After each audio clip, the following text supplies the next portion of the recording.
Growing up, Friday night was the best night of the week. My father would escort me to Blockbusters where I'd pick out a Will Ferrell film. I'd grab a bag of sweets, maybe a 7-Up, and I was about to have a crazy night. So you actually wrote that one girl looked like she was hurting for a squirtin'?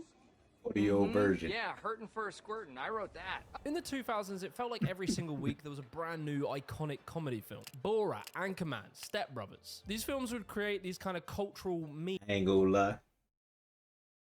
At this point in time, you couldn't touch him right there. You couldn't touch him during this time. He was the man at this point in time. Now, I ain't gonna lie, comedy movies be boof. They don't hit the same. What's the last? I can't even think of the last comedy movie I watched, and it was like me dying. I don't think that's a thing no more, is it? Because everybody be hyping up a movie, then you finally go see it, and then you be like, this what everybody was hyping up? This was boof.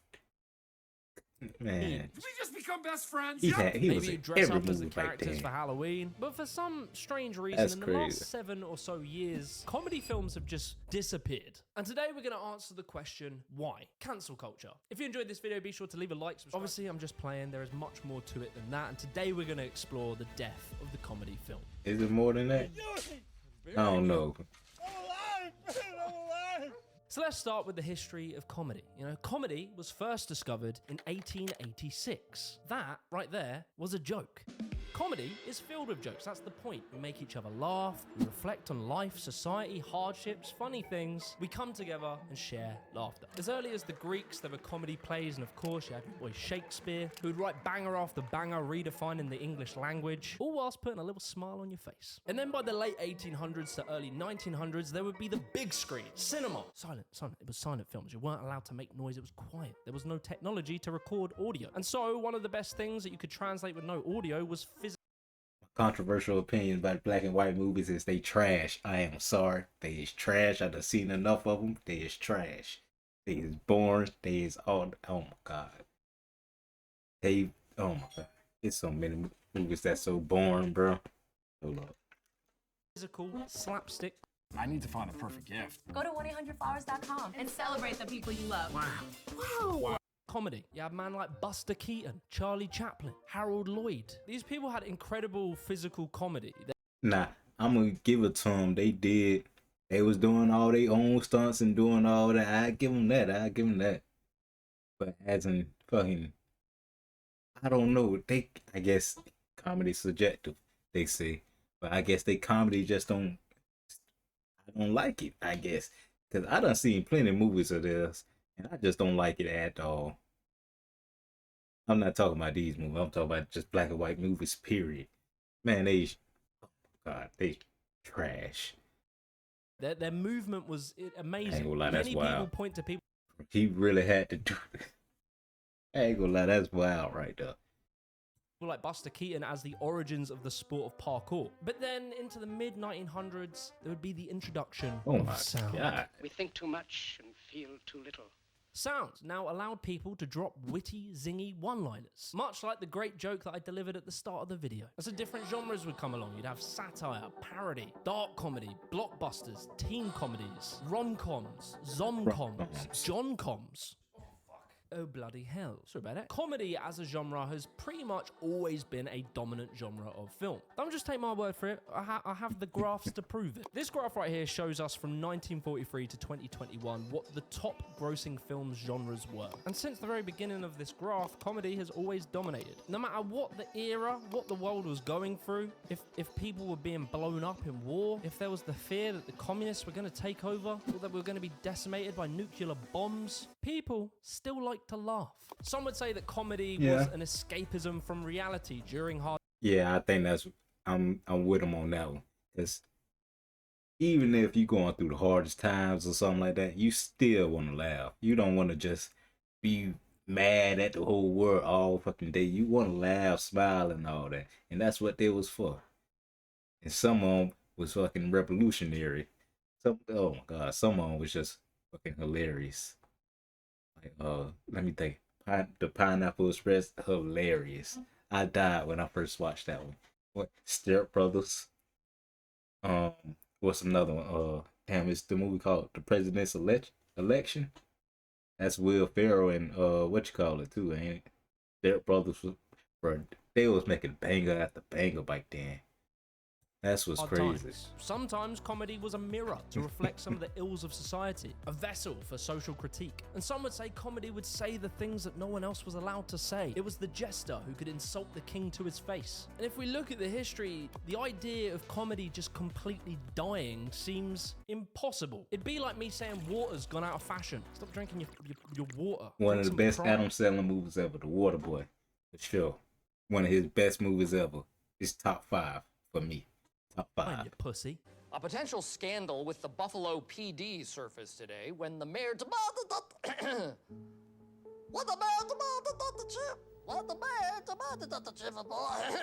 And it seemed as though up until recently, comedy films were just getting bigger and bigger. Where going by the statistics we looked at earlier, the comedy film was the biggest genre of movie in the 90s. I mean, there were so many comedies, a lot of them shit, to be honest. Didn't your mothers ever tell you not to play with guns? Oh, that's a comedy. Oh, that's a comedy movie. What that was called? That movie called Baby Geniuses. Fucking garbage. Fucking garbage. It's trash. Straight trash. But Don't some ever of watch them that were movie ever. iconic. Now you have to ask yourself one question. That's a good movie for sure. Do I feel lucky? And it was very often that it would be very particular actors and comedians that would be the main star of the successful comedy films. Jim Carrey. Jim Carrey was known for his like maniac energy. He was crazy and strange, bombastic. And then you had your boy Adam Sandler. Adam Sandler was nothing like Jim Carrey. He was more laid back. I'm gonna be real. This Adam Sandler. My thing is about Adam Sandler is I don't think he got a lot of good movies. I think a lot of Adam Sandler movies is trash. Like he don't got no middle ground to me. Like either he got some fucking hilarious movies or he just got straight trash movies where you not laughing at all. You wondering why am I watching this? What possessed me to watch this movie? Like I seen what Jack and Jill, that's the movie called. I remember watching that shit. I'm like, what made me watch this movie? As a 11, 12-year-old boy, I say, what made me watch this damn movie? This movie is straight garbage. Like, oh, that was a horrible movie. I'm gonna be real with you. What drugs was my boy on when he made that movie right there? Boy, he stayed up about 2-3 days. Boy, coked out his mind or something when he cooked that up. But it did a little cartoon, what you call it, where he cooked it up and put it in the oven and it come back out as black smoke or something like that. But he fucked that movie all the way up. That was a horrible movie. But when he was cooking Waterboy and Click and The Longest Yard and he got a few movies that I'm like, but still he was cooking something when he made them. But the other ones, yeah, no. Oh, recently, well, it ain't recent. Ridiculous 6, horrible. I can't watch it. I couldn't watch it. It was horrible. Ridiculous 6, it was trash. I couldn't even get through the first 10 minutes. I saw what was going on. I'm like, yeah, nah, I can't watch it. He had sort of this juvenile, childish sense of humor. But Adam Oh, yeah, Sandler Billy had a little Madison something good, else. too. You know, he had a heart. There were moments where he could really tug on your heartstrings. You know, he'd make you laugh one minute, then he'd make you cry the next. And so, with the stage set, in steps my favorite era of comedy films, the 2000s. Before we continue with this video, I want to It's give the a best massive shout era. out to I'm gonna be real with you. Squarespace is the #1 platform for building and creating your own personalized website. Competition these days when it comes to business is fierce, and a great way of separating yourself from your competition is having a beautiful website. And Squarespace is here to help. With tons of customizable templates, you can pick and choose anyone you like, customize them, tweak, turn some knobs, and voila, you have a beautiful website that conveys the quality of your company. Whatever it is you do, whether you're a freelancer or perhaps you run a clothing brand, maybe you're a PT. With Squarespace's tools such as e-commerce, email marketing, Okay, scheduling, okay. you'll be able to build a perfect website that will elevate your business to the next level. So be sure to use the code Jimmy the Giant. Anyway, back to the video. For the old I version. am McLovin. For 400 years, that word is I ain't never seen Tropic Thunder. Before ClickUp, we were kind of a mess. I ain't never We seen had that so movie. many different systems that we were using to communicate and share. The 2000s, man. The 2000s was a beautiful era. Go. It was a great time. It was the best time to be alive. Everyone was having fun. Go. We were all happy. Music was cheesy. People were joking, having fun. 9/11 did happen. Wasn't so good. The wars, the financial crash. But we had good comedy films. And it was just... I was about to say, yeah. And when you think about it, it's sort of balanced out, you hear me? Everything else was good. But that just balances it out. It's better than not, because like right now, ain't no type of comedy movies for real. That's really funny. There's so many memorable Not, films in this you know, era. Like, one or as I two mentioned, jokes. Step Brothers, Borat, Anchorman, Blades of Glory, Hangover, 40-Year-Old Virgin. These were belly laugh bangers, chart-topping chucklers. In this era, it honestly felt like every few weeks there was a comedy film that would come out and just shape and redefine this era, much like that genre-defining joke that I delivered at the start of the video. But in all of this genre, there would be one man that would dominate it all, and that was Will Ferrell. Will Ferrell? Will Ferrell. Will I don't know how. He really dominated Will during that Ferrell time. movie basically became its own genre in its own regard. The boy just had the golden touch. If you wanted to sell something in the 2000s, either put a picture of boobs, bum, or Will Ferrell's face on it. He just had this strange comedy where he was like a child in a grown 40-year-old man's body. He'd play these absurd, ridiculous characters all the while keeping a very straight, serious face. From Anchorman to Elf, Step Brothers, Talladega Nights, and Old School, these films will be I remembered ain't never as some seen of the Old best School. of the 2000s. Know that. Will Ferrell is Ron Burgundy. Who's that handsome devil? And so I want to kind of analyze what makes these comedy films iconic and this iconicness that existed then but doesn't really exist now. Firstly, I would say there were memes. They weren't called memes back then, but they were like these memorable jokes, these one-liners that people would then use and say in the real world. Yeah, Step you're Brothers right. had both. You're right. He right. Because even today, I still quote movies like Friday. Everybody quote Friday. I quote Friday plenty of times. There's a bunch of movies that's quotable and make it last long. Damn. What's it's a bunch of movies like that. Damn, I can't even think of none. Oats and Hose. Did We Just Become Best Friends? So many activities. Borat had High Five, great success. And then Zoolander had the blue still face. On top of memes, there were also these like hilarious standout scenes. Wait, you changed your name to McLovin. Hangover with the blackjack scene where Alan became Rain Man, and Anchorman where they had the big fight scene. As well, there were very notable and defined characters that often dressed in a funny way. This style of dressing would become a costume that many would wear at Halloween. And so in the 2000s, things were going well. Maybe just a little too well. We were talking today, or yesterday rather, with Russell Peters about when was the last time you saw a good comedy movie, and can you make a good comedy movie anymore? Many say that 2014 was the last 21 Jump Street. Damn. That was, they want to say that's the last year what comedy was really funny? Damn. He ain't lying, cause I mean 22 Jump Street, that was good. It was funny. I liked it. But what came after that? I don't even know if something came after that. Being real. Damn, what? Damn, I can't even think of no good comedy of movies big that came out blockbuster since then. comedies. The year that comedy died.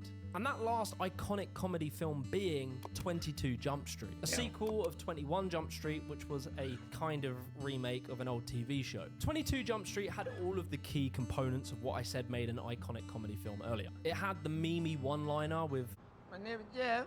As well, it had the memorable scenes, like the slam poetry scene and the sequel end credit sequence. And like, after this film, it becomes really difficult to point to an iconic comedy film. One that no one would argue is a legendary comedy film. And that's not to say that there hasn't been good comedies or even great comedies, but none of these films really permeated society in the same way that something like 22 Jump Street did, or the countless other films in the last 20 years prior. It seemed as though, for whatever reason, comedy had just died, and I got stats to prove it.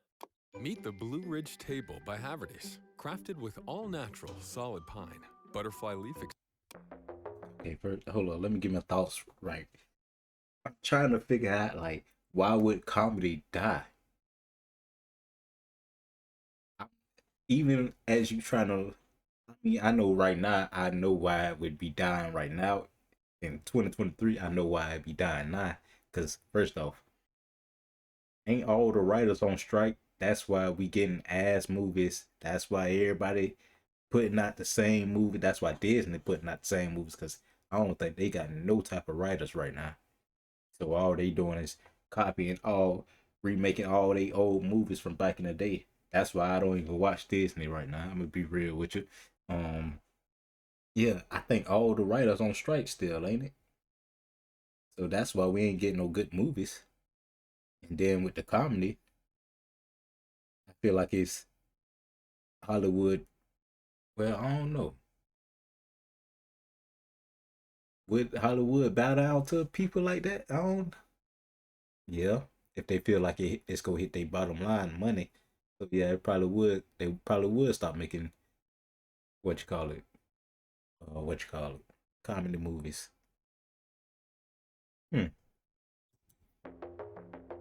As you can see, the yellow and the light orange are like comedy and rom-coms. Comedy films seem to have majorly Is it fallen even out of rom-coms like the top performing still? films. In fact, I only like 3 rom-coms. years were they in the top 10, and that was 2010, 2012, and 2013. And there are a bunch of other stats and articles showing this decline. I'm not the only person who's noticed it. And so you might... I ain't gonna lie. I didn't notice it at all. I didn't even think about it. I never noticed that comedy slowly dying out. Because you got comedians doing specials and all that, so I didn't even realize that, like, it ain't been no real comedy movies since for a little minute. I never even realized that. Might be wondering, why did it die? Every studio would put out several comedies every year, and there was like 45 or 46 comedies in the theaters every year. And then now, last year, there was like 6 or 7. This is very complex, and it isn't just cancel culture. That's a part of it we'll get into, but there are many different factors that all play together. Firstly, we'll start off with the rise of the superhero film. In 2008, Iron Man was released, and now every single film is a superhero film. But it was all well and good in the beginning because other genres could exist, but then around about 2016, superhero films did something particular. They became self-aware. You may be wondering why the red suit. Well, that's so bad guys can't see me bleed. This guy's got the right idea. You think he's taking all these? Nah.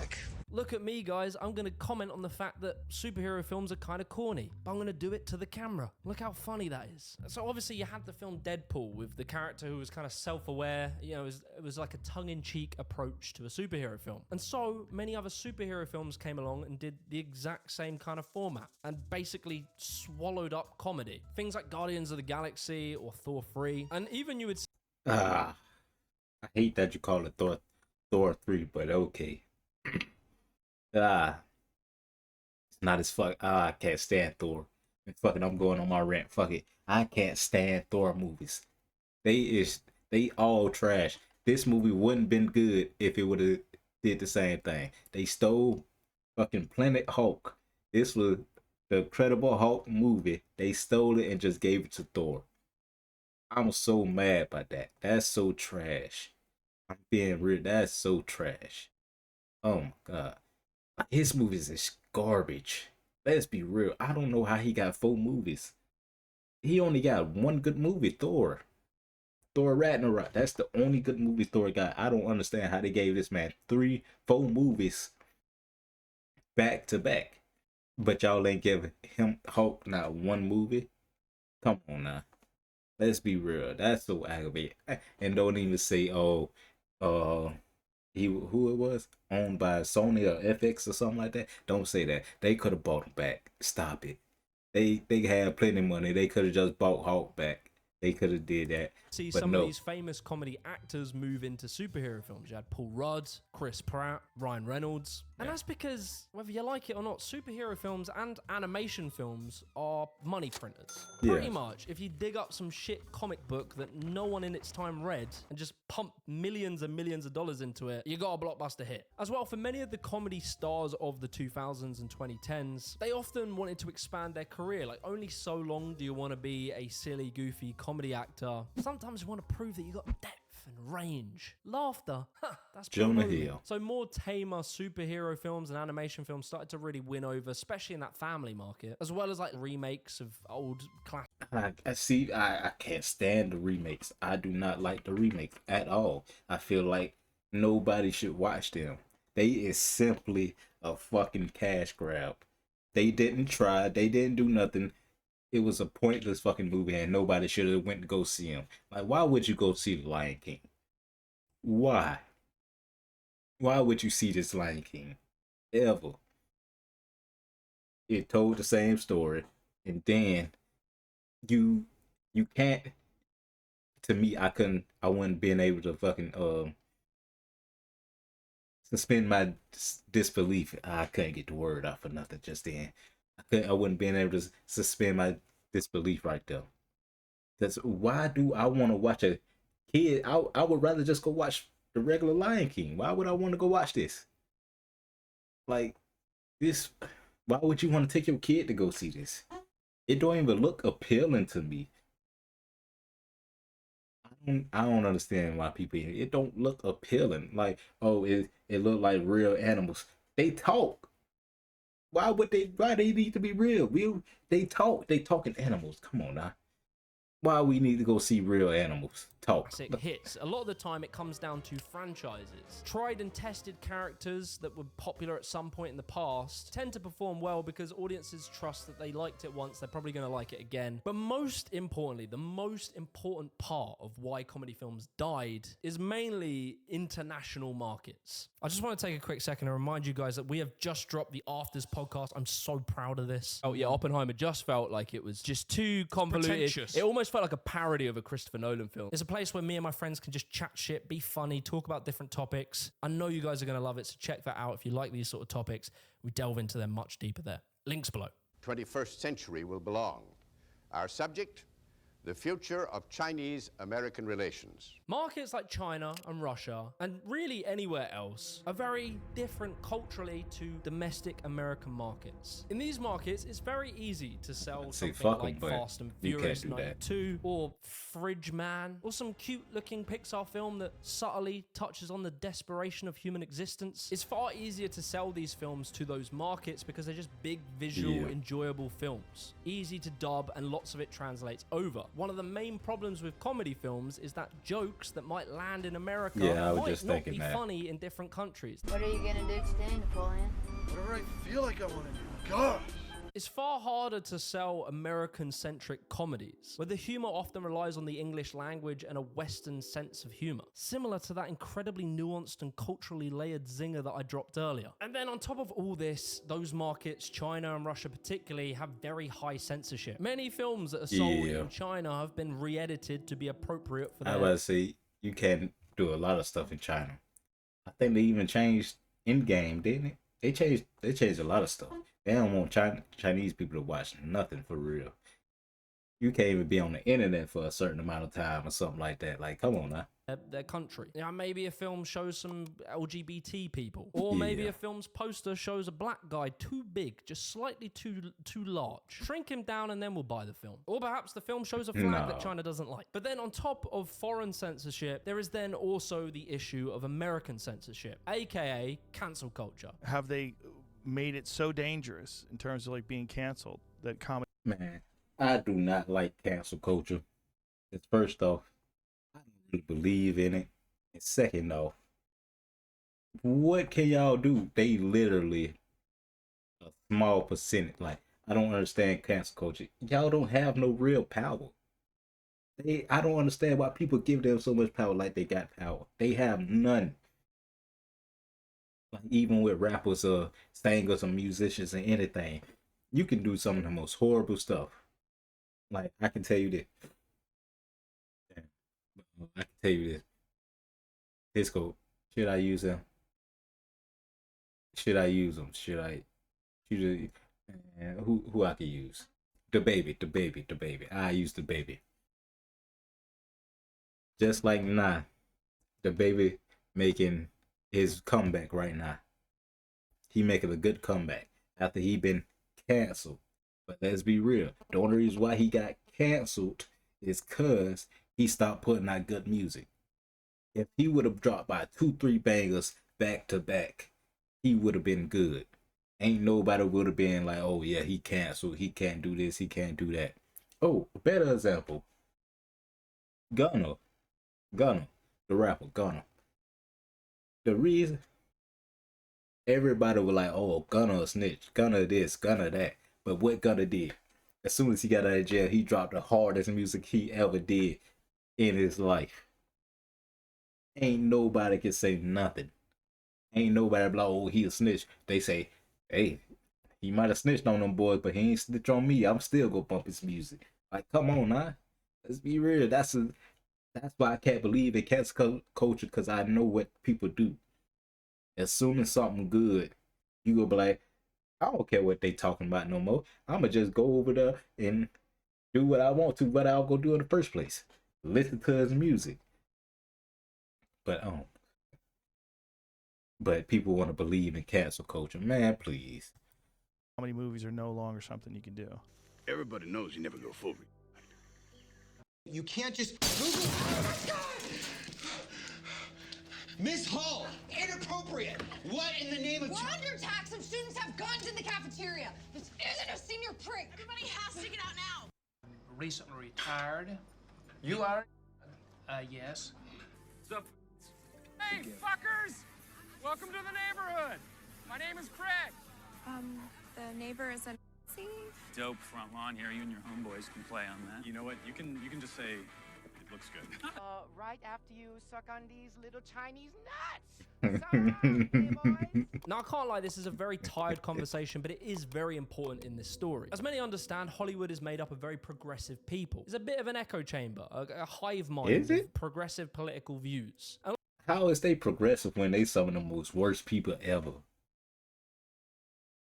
Well, I can't even say that. I don't know them. I was about to say, but don't they be having sex parties and all that? Well, I guess that is progressive. Now that I think about it, it might be progressive, but I don't know.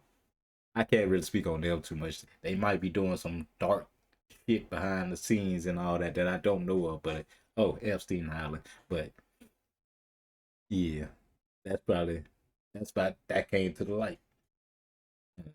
Yeah. But I don't see how they progressive though. Well, they got to save face. They got to make it look good on the internet to save face and everything. So yeah, I guess you could call them progressive. a lot of these people Even don't though they believe hide in secrets. comedy in the sense of making fun of people who they consider below them. They have this idea of punching up and down, whereby if you're in a position of power societally or culturally, you can't make jokes of people who are below you. Comedy should punch up. You should never punch down. You should never punch down. Sometimes you've got to punch down. Like if you're beating up a disabled toddler. You know what I mean? And they say it's because, no, we're protecting minorities. Like, they're basically saying minorities haven't got a sense of humor. Which I personally find a strange attitude. It's sort of saying that I think you're below me. And in lots of communities and culture, comedy is meant to be an equalizer. It brings everyone together so that we can all laugh at ourselves and laugh at each other. So many of the comedies that were very popular in the 2000s and 2010s just couldn't be made now. So if you're worried about offending people and constantly thinking of that, you are not going to be very creative. So I think it has a disastrous effect. And this strain of thought really has dug deep into comedy. Some of the most iconic people of the 2000s and 2010s comedy era have definitely succumbed to this. If you take an example of Judd Apatow, he was the genius of many of these comedies, and he is now... Is he? Pineapple Express, my boy right here. Okay, good. Oh, Anchorman? Okay. I don't know that one. I can't put a name to. I know this movie. I haven't seen that movie. Okay. But he made all the okay. That boy good with the pen. He good with the pen. Completely changed his whole attitude on everything. He went from edgy comedies, edgy jokes, using the word gay as a slur and stuff like that, to now condemning comedians for making jokes that talk about trans people or gay people, etc. And then, in what seemed like an act of penance for his previous sins, he made an entire rom-com about a gay couple with a full. Oh, he made Bros. I didn't even see that movie, so I ain't gonna say if it was trash or not. I ain't see it. But I can tell you this, I wasn't going to see it. LGBT cast. To be Bisexual Awareness Week, and no one has acknowledged it. Please, guys, don't cancel me. I'm sorry for saying gay. You're a white suburban kid who's co-opting black culture. And then also you have Sacha Baron Cohen. He was known for just being edgy and really quite offensive. And so he too kissed the ring by basically took part in public self-flagging where he cancelled himself. You know what, right? Before anyone else does it, I am officially cancelling myself. And so with all of this, it leaves us in a really weird spot. And that is modern comedy films. They are kind of shit. Yeah. No shit. At Mint Mobile, we like to do the opposite of what Big Wireless does. They charge you a lot. You know, you watch comedies nowadays and you're like, no, this isn't a fucking comedy. You're not. Where's the jokes? Like, where's the bits? It's bad. Yeah. Comedy's gotten kind of bad, huh? Yeah, it kind of sucks. Yeah. Movie comedy. With the lack of them being made, the ones that are made, they just always have this thing of like having to make some obvious political message. This comment is what we call a planet killer. I say we sit tight and assess. Why are these men looking at me? Yeah, they're also staring at me. Michael Penis! I brought the girl for you. Comedies these days just can't make non-political jokes. They can't just be funny for the sake of being funny. And so that leaves us with the future. Will comedy return? Is it completely dead? I think it can. Surprisingly, I don't know the answer to that, but I do have my opinion. I think comedy can make a comeback. People they can't be scared to fucking write. They just gotta do it. You just gotta fucking write the damn thing. That's all you gotta do. You gotta write it and put it out. Get enough promotion behind it, and then it gotta be a hit. It gotta be a hit. That's the main thing. It got to be a hit. Then everybody else gonna be like, oh, we can make comedy movies again, and then everybody just go follow. That's all they gotta do. I think people do just crave comedy. They always will. You look through history, we've been through wars, etc. No time was too politically and culturally sensitive to have humor. Comedy hasn't disappeared, it's just moved into different avenues. Stand-up, podcasts, also sketch comedy creators on TikTok. You have people like Trevor Wallace, Jack Joseph, Drewski, and many more. The way I see it is I reckon this new wave of comedy podcasts, things like the Joe Rogan Multiverse and Your Mama's House, these podcasts that have now become hubs for comedians, there'll be this competitor to Hollywood, which will be these comedy podcast studios self-funding and releasing films. It's already started happening. And I think that the cultural sensitivity around cancel culture is coming back a bit and people are starting to loosen up. So in my opinion, I don't think it's ever going to return to the dominance that it used to be. Nah, I think it can. I think it really could come back to the dominance it had easily. He just gotta want to try it. Like the bad thing is, it'll be a hit or miss. Like, that's the bad thing. Like, if it's not a $100 million movie that made $100 million, they ain't go want to fucking keep making movies like that. They go like, why do that when we could just make a superhero movie and triple that? You know? So when they come back, it got to be a big success. Because if it's not, it's going to be over. Then that's when the problem going to happen. Then you gotta wait by 10 more years. Indie thing that some films will pop off, and that's good. It's good to change. It's good for things to evolve. There is a problem of being too reminiscent of the past. Like, I love the 2000s and the 90s, but comedy has to change. You can't just remake that style. Hopefully, all these challenges will force comedians to try new things, take more risks, much like the daring, boundary-pushing joke I delivered at the very start of this video. I'd be very interested in hearing your favorite comedy film of all time, so comment that below. And be sure to join us on the Afters podcast, where we'll talk about this topic and many others. It's a